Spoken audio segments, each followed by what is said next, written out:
Livro dos Espíritos, Allan Kardec, capítulo 3, Retorno da vida corporal à vida espiritual. A alma após a morte, separação da alma e do corpo, perturbação espiritual. A alma após a morte. Questão 149.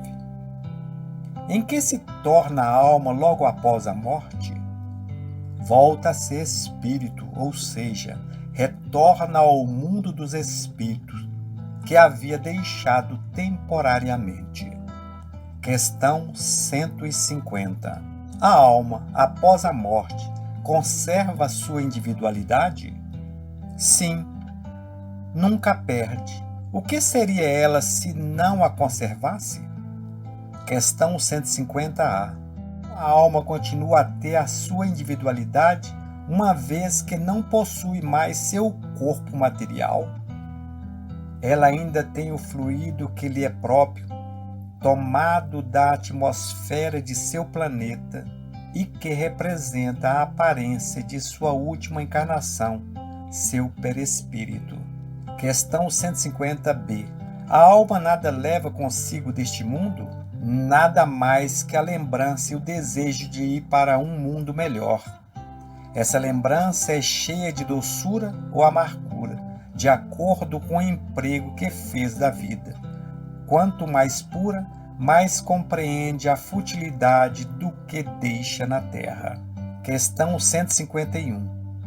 O que pensar da opinião de que, após a morte, a alma retorna ao todo universal? Junto dos espíritos não forma um todo? Não constitui um mundo completo? Quando estais em uma assembleia, sois parte integrante dessa assembleia e, entretanto, sempre conservais a individualidade. Questão 152. Que prova podemos ter da individualidade da alma após a morte? Não tendes essa prova por meio das comunicações que obtendes? Se não fosseis cegos, veríeis, e, se não fosseis surdo, ouviríeis, pois muito frequentemente uma voz vos fala e revela a existência de um ser fora de vós. Questão 153. Em que sentido se deve entender a vida eterna? É a vida do espírito que é eterna, porém, a do corpo é transitória e passageira. Quando o corpo morre, a alma retorna à vida eterna. Questão 153A.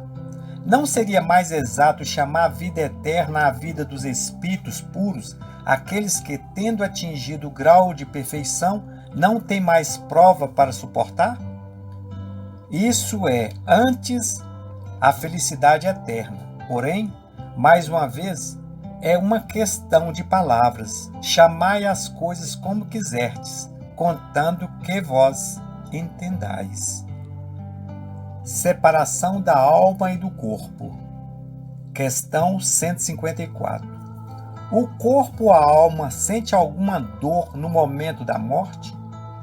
Não. O corpo sofre muitas vezes mais durante a vida do que no momento da morte. A alma não toma nenhuma parte nisso. Os sofrimentos que às vezes ocorrem no momento da morte são uma alegria para o espírito, que vê chegar o fim do seu exílio. Questão 155. Como se opera a separação da alma e do corpo? Quando os laços que o retinham se rompem, ela se desprende. Questão 155A. A separação se opera instantaneamente por uma transição brusca? Há uma linha de demarcação nitidamente traçada entre a vida e a morte? Não. A alma se desprende gradualmente e não escapa como um pássaro cativo, subitaneamente libertado. Esses dois estados se tocam e se confunde de maneira que o espírito se desprende pouco a pouco dos laços que o retinham no corpo físico. Eles se desatam não se quebram. Questão 156. A separação definitiva da alma do corpo pode ocorrer antes da completa cessação da vida orgânica? Na agonia, a alma algumas vezes já deixou o corpo. Nada mais resta nele do que a vida orgânica. O homem não tem mais consciência de si mesmo e, entretanto, ainda há nele um sopro de vida orgânica. O corpo é uma máquina que o coração faz mover.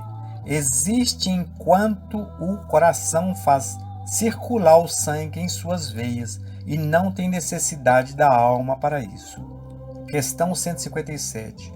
No momento da morte, a alma tem, às vezes, um desejo ou que lhe faz entrever o mundo em que vai entrar? Muitas vezes a alma sente desfazerem-se os laços que o prendem ao corpo. Então, faz todos os seus esforços para rompê-los completamente. Já em parte desprendida da matéria, vê o futuro desdobrar-se à sua frente e desfruta, por antecipação, do estado de espírito. Questão 158. O exemplo da lagarta que inicialmente rasteja na terra, depois se fecha em sua crisália, numa morte aparente para renascer em uma existência brilhante, pode nos dar uma ideia da vida terrestre, da vida espiritual e, enfim, de nossa nova existência?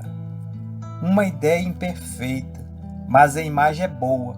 Não deverá, entretanto, ser tomada ao pé da letra, como muitas vezes fazeis. Questão 159. Que sensação experimenta a alma no momento em que reconhece estar no mundo dos espíritos? Isso depende. Se fizeste o mal com o desejo de fazê-lo, envergonhareis de tê-lo feito, num primeiro momento. Para o justo, é bem diferente. É como o alívio de um grande peso, porque não teme nenhum olhar indagador. Questão 160. O Espírito encontra imediatamente aqueles que conheceu na terra e que desencarnaram antes dele? Sim, de acordo com a afeição que havia entre eles. Muitas vezes vem recebê-lo de volta ao mundo dos espíritos e o ajudam a se desprender das faixas da matéria, assim como reencontra também muitos que havia perdido de vista durante sua permanência na terra. Vê os que estão na erraticidade, como também vai visitar os que estão encarnados. Questão 161. Na morte violenta e acidental, quando os órgãos ainda não estão enfraquecidos pela idade ou por doenças, a separação da alma e o término da vida ocorre simultaneamente? Geralmente é simultâneo, mas, em todos os casos, o momento dessa separação é muito curto. Questão 162. No caso da decapitação, por exemplo, o homem conserva por alguns instantes a consciência de si mesmo? Muitas vezes a conserva durante alguns minutos, até que a vida orgânica tenha se extinguido completamente. Mas às vezes ocorre que a apreensão da morte pode fazer com que perca a consciência mesmo antes do instante do suplício. Perturbação espiritual. Questão 163. A alma, ao deixar o corpo, tem imediatamente consciência de si mesma? Consciência imediata não. Ela passa algum tempo como um estado de perturbação. Questão 164. Todos os espíritos experimentam, no mesmo grau e com a mesma duração, a perturbação que se segue à separação da alma e do corpo? Não. Isso depende da sua elevação. Aquele que já está depurado reconhece a sua nova situação quase imediatamente, porque já se libertou da matéria durante a vida do corpo. Enquanto o homem carnal, aquele cuja consciência não é pura, conserva durante muito mais tempo as sensações da matéria. Questão 165. O conhecimento do Espiritismo tem alguma influência sobre a duração mais ou menos longa dessa perturbação? Uma influência muito grande, uma vez que o Espiritismo já compreendia antecipadamente sua situação, mas a prática do bem e a consciência pura